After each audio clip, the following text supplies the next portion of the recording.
Hello and welcome to 5 and 5. Today we have Vanessa Gibbons with us. Vanessa is the go-to-market lead for Asia for Microsoft. Thanks for joining us, Vanessa. Thank you so much for having me, Tasha. I really appreciate it. So let's just kick things right off. I'm going to share my screen with you and we're going to spin the spinning wheel of categories. Okay, can you see that? Yeah, I sure can. All right, I'm just going to click here on that middle button.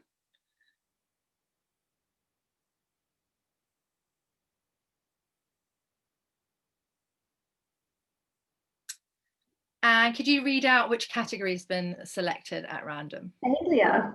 Failure. All right. So it's always a tricky topic, but an important one. What does failure mean to you? Well, I think early on in my career, when I was very driven and quite the perfectionist, failure was very painful. It was the worst possible thing that could happen to me, and I never coped with it very well. I set very high expectations for myself that I could deliver, and if I didn't get it right, I would fall apart.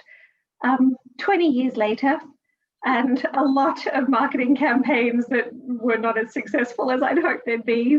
I think it's all just a learning experience now. I think really when failure happens, there's always good reasons. And now we have such good data and such good insights that we can usually, partnering with agencies, you can usually figure out really what the root cause was of a problem. And it's, it's about looking at the data, figuring out actually what went wrong, accepting that it didn't work, and hopefully applying the data better for next time around so you don't make the same mistake. Yeah, absolutely. Would you mind sharing what your or unpacking what your greatest failure is? Sure. I use this example all the time. It's an example from Microsoft when I was there much earlier on in my career, and we were launching a Surface computer product to market, and we had convinced our global counterparts that we could do something different in Asia. And go slightly off the playbook and produce really local content. Mm-hmm. And the campaign at the top end of the funnel was absolutely fantastic. We saw record number of searches, record number of visits to our landing pages as people were researching the product, really good press coverage. And then when we got to actual sales, we didn't see anything convert to sales. We were about 70,000 units off our target, which was shocking. And it turned out, with a little bit of digging, that our counterparts over the fence at Apple had very cleverly gone into retail and said to the retailers, every customer that comes into store that wants to buy a Surface, we will incentivize you to switch to Apple. And so they were switching all of the customers at the shop front. And it was heartbreaking because I had gone out on a limb. The whole team had gone out on a limb, and we'd asked our global team to trust us to do something differently. We pushed our agencies really hard to make sure that we had everything perfect for launch day. We could see the results for the parts that we knew well, but we didn't convert sales. And so I always talk about it as a great failure because for all intensive purposes, when we looked at the top of the funnel for the stuff that we knew how to do well, all of the numbers showed as positive. But where it matters, we didn't deliver.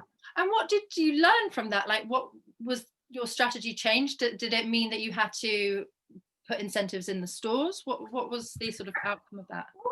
It wasn't about putting more incentives in the stores. It was really about understanding that sales and marketing is a real, in this day and age, is a proper partnership. And that if we're going to do marketing, really good quality marketing means that you have to have really good relationships with your sales teams. Yeah. You have to know their business as well as you know your own, so that you can understand the full customer journey.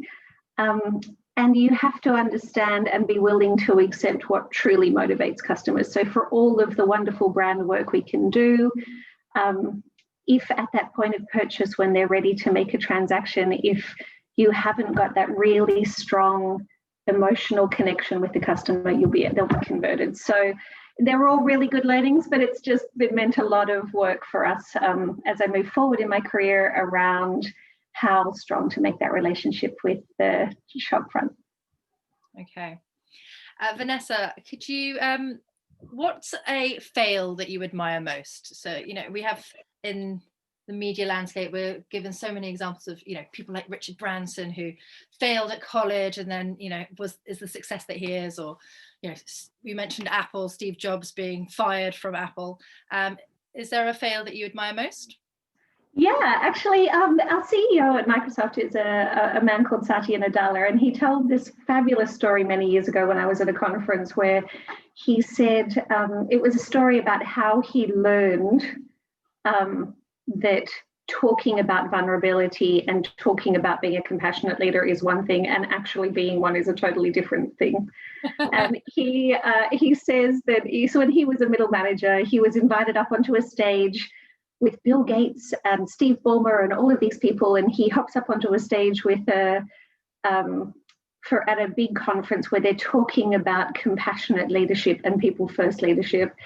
And the keynote speaker gives him a test, and he says to all of these huge leaders on the stage, okay, so there's a situation where you walk up to a traffic light and there has been a car accident, and it's clear that the driver in the car seat is dead, and there is a small child clearly injured thrown out of the car in the middle of the road, and there's glass everywhere. You're the very first person there. What do you do? And he says, and I feel very confident, and I stand up and say, I would call 911 and I would start reporting the scene. And he said, and I look down the aisle at all of these extraordinary leaders, and they're all staring at me going, no, you pick up the baby. And he said, and I realized that actually I talk a very good game about being an understanding leader. But in that moment, I chose to be an engineer, and I chose not to be a compassionate leader when I was on the spot. Yeah. And he's like, and it was such a big fail for him that it made him reassess actually what his leadership style was. And I always use it as an example with my teams, because I'm like, even great compassionate leaders had to learn it somewhere. Yeah. Oh, that's such a good example. Oh, wow. Yeah. It's you may think some things a certain way, but when it comes to actually practicing it, it's very different. That's it. Can you think, or does something come to mind of like the greatest or a significant failure in marketing, like a campaign that just really failed? Yeah, goodness. Okay, so many years ago there was a campaign in Australia which was around, I'm going to say it was around, I actually can't even remember what it was exactly around, but I remember how bad the fallout was. I think it was around changes to the tax laws in Australia, and the government had spent a very large amount of money talking about the changes in the laws and how it was going to teach people to be more responsible with their income, and saving more and spending less. And the campaign was in the media for weeks and weeks and weeks. They were teasing the fact that they had Kate Blanchett to be the spokesperson for it, and that she would be talking about this change to the tax system, and that it was all coming. And so there was a lot of hype around this campaign. And when it launched, the ad was relatively simple. It was her standing on a stage talking about why the government was making these tax changes. And the fallout on social was massive almost immediately, with people saying to her, you're a multi-million-dollar actress who gets tax incentives for the work that you do. You're not actually, doesn't apply to you in the same way that it applies to the average consumer, and it impacts the average consumer's livelihood. Yeah. And so within about 3 days, they had to pull the campaign, and it was hundreds of millions of dollars of lost media and penalties. And it was such a fail. And it just, for me, was a perfect example of understanding what the message is and the behavior change that you want to drive, without taking the time to understand the emotional impact of the decision that the brand is making or the government is making. And you go, and it just hits, it was so tone deaf. It just, it was just awful to watch. I can imagine. Okay, well, I think that's all we've got time for today, but it's been such a pleasure talking to you, Vanessa. Thank you. Same to you, Natasha. Thank you so much for having me. I really appreciate it. Absolute pleasure. Till next time. This has been 5 and 5. Bye.